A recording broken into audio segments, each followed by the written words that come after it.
Creo que todos, si no la mayoría, ya conocemos el All-Star Game de la NBA, un evento que muchas personas por alguna razón aún les interesa ver, el evento donde los mejores jugadores de la NBA se reúnen para competir entre ellos, e incluso mostrarnos química entre potenciales equipos.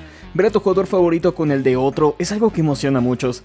Pero últimamente esto se ha caído a pedazos al grado que la NBA tiene que cambiar de formato de forma seguida para hacer que esto sea mínimamente entretenido. Hoy entenderemos cómo se fue arruinando este juego, cómo a partir de qué momento se arruinó lo que pretendía ser un evento divertido. Sin nada más que decir, esto es el ascenso y caída del All-Star Game.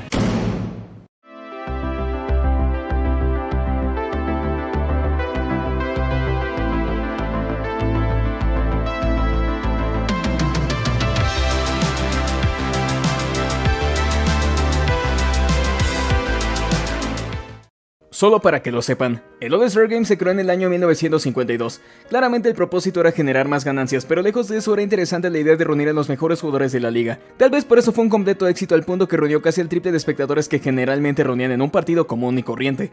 El primer MVP del All-Star Game fue Ed Macauley. La conferencia este le ganaría por paliza a la conferencia oeste, y eso se le podía considerar un negociazo. No te hablaré de los primeros años o décadas porque no hay mucho de lo que podamos hablar. Lo más interesante era ver el cambio de sede, qué jugadores participarían, y créanme que en ese entonces los juegos eran muy competitivos.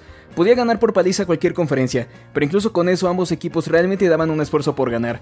Quizás había un pago en efectivo, pero más allá de eso no se jugaban un campeonato, era más una lucha por el orgullo y por el honor, y que incluso con esto podíamos ver futuras combinaciones de jugadores, futuros equipos. Nos preguntábamos qué pasaría si alguna estrella se combinaba con otra. El All-Star Game era la respuesta. Algo que sí noté es que al menos durante casi 4 décadas desde su creación el este ganaba la mayoría de los encuentros.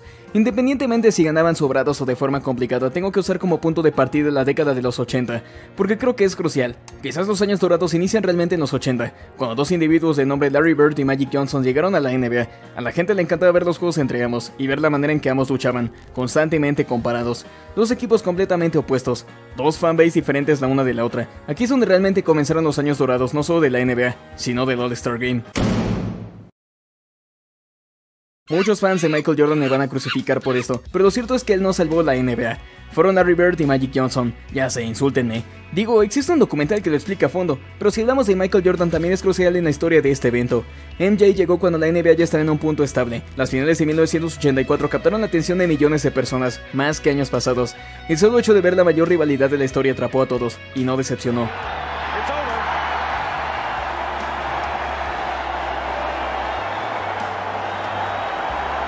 Michael Jordan fue elegido con el pick número 3 por los Chicago Bulls y de esa manera se convirtió en el mejor jugador de todos los tiempos. Jordan desde su llegada captó la atención de todo el mundo. Sus primeros zapatos se vendieron como pan caliente, aunque los banearon. Sus promedios eran una locura para un rookie, y fue elegido para el All-Star Game como un novato y como un titular. Incluso participó en el Dunk Contest, pero esa es historia para el ascenso y caída del NBA Dunk Contest. El 22 de febrero solo en The Basketball. Volviendo al punto, Michael Jordan fue alguien que le brindó otros años de gloria a este evento. Si Magic Johnson y Larry Bird salvaron la NBA, Michael Jordan la llevó a la cima. Pero es que incluso esto va más allá. Puedo decirte que el All-Star Game ya era competitivo y sentaba juegos que llegaban a ser tensos, pero Michael Jordan llevó eso a otro nivel. Hablamos de alguien que realmente amaba competir en lo más mínimo. Por ello no te debe sorprender que esa hambre de gloria también la pasó a los partidos del All-Star Game. Y si él no fue el primero en poner ese espíritu de competencia, de luchar por el honor, muy seguramente fue quien lo mantuvo por años. Podemos encontrar grandes momentos en los años de Michael Jordan. A Isaiah Thomas dándole una alley-oop a su mayor enemigo a pesar de ser constantes rivales. La despedida de Magic Johnson al haber contraído VIH y presentándose ante todo el odio y la ignorancia. La llegada de un joven Shaquille O'Neal. Un encuentro emocionante que se fue hasta el tiempo extra y se resolvió de forma épica en 1993. El primer duelo entre la Black Mamba y Michael Jordan. Luce que el cielo es el límite en los años 90. Entonces, si todo estaba bien, ¿cuándo empezó a irse a la mierda todo? Es curioso que la segunda retirada de Michael Jordan cambió mucho la NBA, pero hablo más bien de un balance. Los Chicago Bulls dominaron casi todos los 90, eso significa que el este dominaba la NBA. Al retirarse el mejor jugador de la historia, esto cambió mucho las cosas. El mejor equipo de ese entonces se desmanteló, y ahora el trono quedaba vacante. Los San Antonio Spurs serían los primeros en lograrlo tras la dinastía de los Bulls. Conforme pasaron los años, la conferencia oeste se fue haciendo más fuerte, ya sea por la fortuna de cazar talentos o por simples traspasos. El All-Star Game del año 2000 fue la primera prueba de ello. El oeste venció al este, por primera vez en 5 malditos años. Pero más allá de eso tenemos que mencionar los titulares. El oeste contaba con Jason Kidd como su base, Kobe Bryant como su escolta, Kevin Garnett como su alero y ala pivot, Tim Duncan bajo el poste y con Shaquille O'Neal como el pivot principal. El este, bueno, teníamos a Allen Iverson faltando a sus prácticas, teníamos a Vince Carter muy joven, Grant Hill ya con lesiones, teníamos a Eddie Jones y... oh miren, Alonzo Mourning. Sí, esos son los titulares. Creo que ya entienden mi punto. Lo que sorprende es que aún así el juego sí llegó a estar cerrado por ratos. A pesar de esa superioridad en talento, el juego fue emocionante pese a que se resolvió por doble dígito.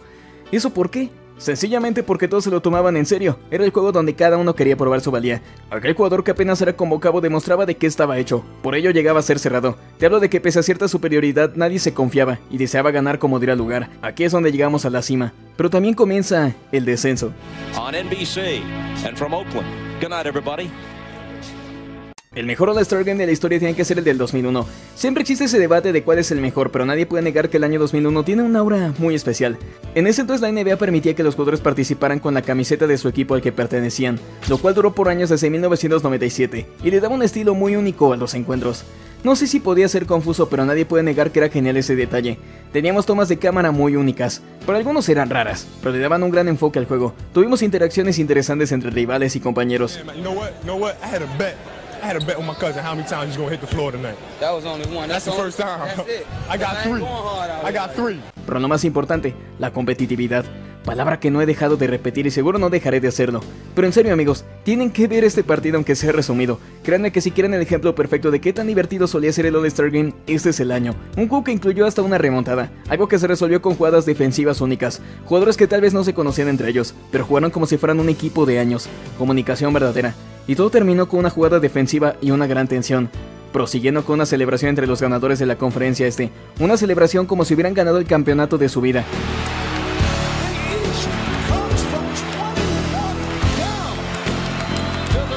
Independientemente de quién fuera el MVP, se juran el orgullo, y eso bastó. Luego, ¿qué ocurrió? Pues el oeste ahora sí tomó el mando totalmente, pero no nos adelantemos. El 2002 sería el último juego en el cual se jugaba con los uniformes del equipo al que pertenecían, implementando uniformes. Llámenlo un error o algo irrelevante, pero lo cierto es que el detalle de los uniformes le daba un toque único. ¿La razón del cambio? Generar más dinero y vender más camisetas. Esa es la única razón. Pero el año 2003 yo creo que fue el último gran ejemplo de lo genial que era el All-Star Game. El último año de gloria. Michael Jordan estaba de regreso desde la temporada anterior, y en ese se sabía que era ahora sí su última. ¿Qué mejor forma de despedirse que con otro All-Star Game épico? Uno que se fue hasta 2 tiempos extra. No sé qué tenía Michael Jordan que hacía que todos quisieran jugarse hasta la vida, pero su presencia fue clave. Tuvimos un potencial game winner.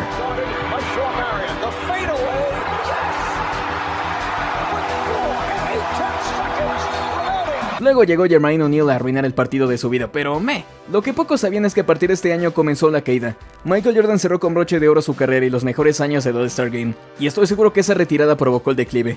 Ya verán por qué. No resumiré cada año del All-Star Game porque sería muy largo, pero en el 2004 el este nuevamente fue derrotado. Lo cierto es que nuevamente tuvimos un encuentro interesante, ninguna queja, uno que otro random que no entendemos qué demonios hacía aquí, pero nada de qué quejarnos. Lo turbio inicia en el 2005 con LeBron James. No, LeBron James no reinó el All-Star Game, quita tus manos del teclado, todavía no termino. Curiosamente, con su participación el este nuevamente ganó en 2 encuentros que resultaron interesantes. Lo cierto es que ya comenzaban esos momentos donde los jugadores hacían algo extraño a medio partido. Así que si me lo preguntan, aquí comenzó a perderse la seriedad. Los jugadores veteranos se retiraban, o nomás no eran elegidos, y la llegada de sangre joven ponía una energía diferente a los juegos. Ver a LeBron James a sus 20 años como MVP del All-Star Game fue algo que se vio genial. Aquí llega el primer desastre. El All-Star Game del 2007 en Las Vegas. Primero que nada, el oeste destrozó la conferencia este casi sin problemas. El juego donde comenzamos a ver más momentos randoms que serios. Pero más allá de eso hubo problemas con la sede, ya que hubo múltiples arrestos, el recinto rebasó la capacidad, y realmente no fue algo muy cómodo para nadie. Esta en realidad era un experimento para tener una franquicia en Las Vegas, y tras este caos creo que se desechó la idea. Lo cierto es que ya era notable que el oeste dominaba la NBA no solo en este juego, sino en campeonatos.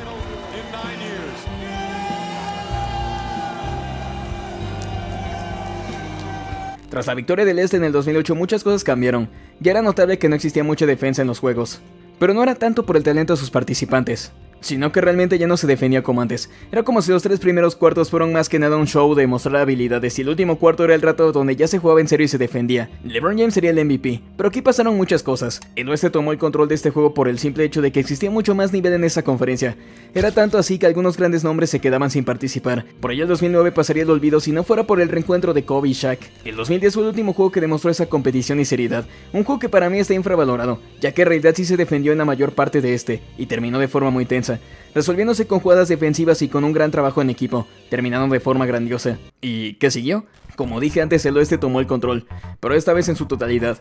Durante los siguientes años esa conferencia dominó por completo este evento, excepción del 2014, la conferencia oeste ganaba siempre, pero eso no era el problema, sino que la defensa y competitividad ya se perdió a grandes rasgos. No te dejes engañar si ves marcadores cerrados, la mayor parte de esos juegos eran un festival de hacer dunks, perder el balón y ver unos contra unos.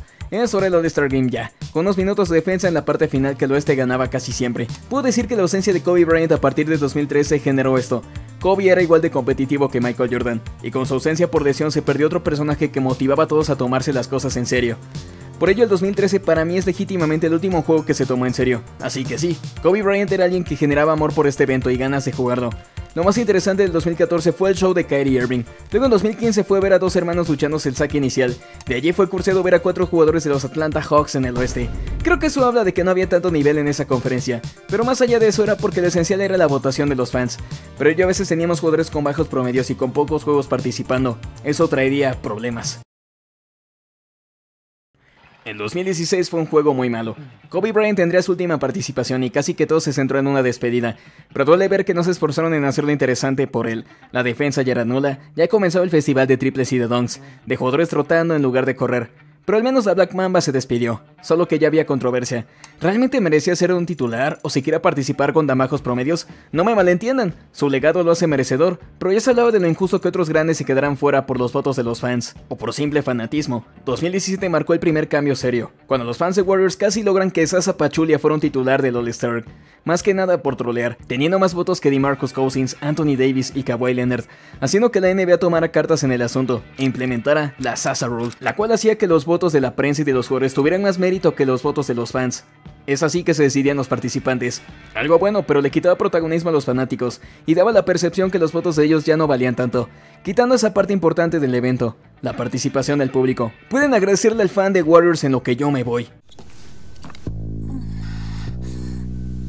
Para acabarla de joder, el juego fue pésimo, aburrido, un desastre, nadie defendió, solo vimos triples, solamente vimos risas, realmente nadie se preocupó por qué conferencia ganaría, era más una lucha por el MVP de este juego. Por eso en este vimos tantas estupideces y momentos randoms que terminaron con el oeste ganando por paliza.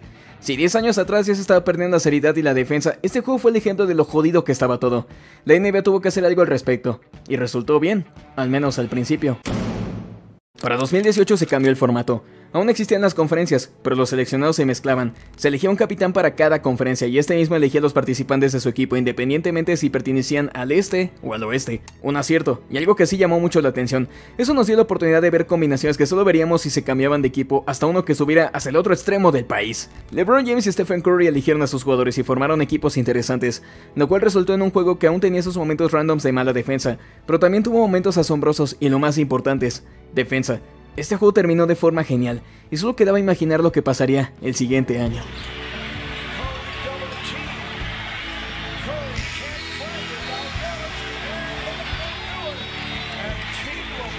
Pues nuevamente todo se fue a la mierda. Se mantuvo esta idea de los equipos creados, e incluso la selección de jugadores fue en vivo, pero el juego fue muy malo, casi igual que los años más oscuros. Sí hubo momentos interesantes, combinaciones y parejas chidas, pero nada más.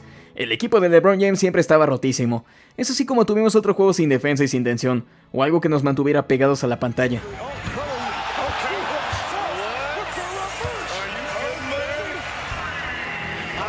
Para el 2020 nuevamente se hizo un cambio de formato, pero también fue un homenaje. Tras la trágica muerte de Kobe Bryant, los jugadores participaron con los números de Kobe y de su hija, pero también se implementó una idea que funcionó. Básicamente ahora se juega por alcanzar un máximo de puntos, lo que resumimos en que por un rato podían hacer mamadas, y al final el ganador no era quien hacía más puntos, sino quien alcanzaba una meta, quitando el tiempo, y motivando a defender para alcanzar esa meta, algo que funcionó. Kawhi hasta se puso a bailar de la emoción. Esto resultó en un juego que sí tuvo momentos randoms, pero los minutos finales fueron oro puro, y le devolvió algo de magia a este evento, resolviéndose nuevamente con defensa, con momentos controversiales, algo de tensión. La gente pedía sangre y lo recibieron en este encuentro, lo cual fue clave para que este encuentro tuviera un excelente final.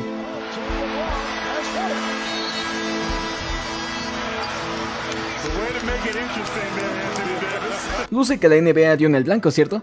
Pues al menos así parecía, durante los siguientes 2 años. En el 2021 tuvimos el gusto de ver otro encuentro interesante que por fin nos permitió ver el combo de Stephen Curry y LeBron James.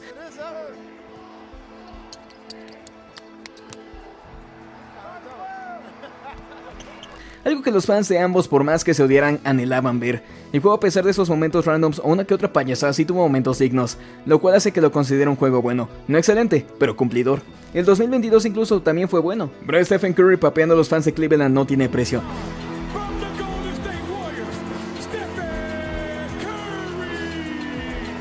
Pero incluso el último cuarto fue muy bueno, y cumplió con la emoción y tensión que la gente esperaba. Es así como terminamos de forma épica, con LeBron James haciendo el Game Winner en su ciudad natal.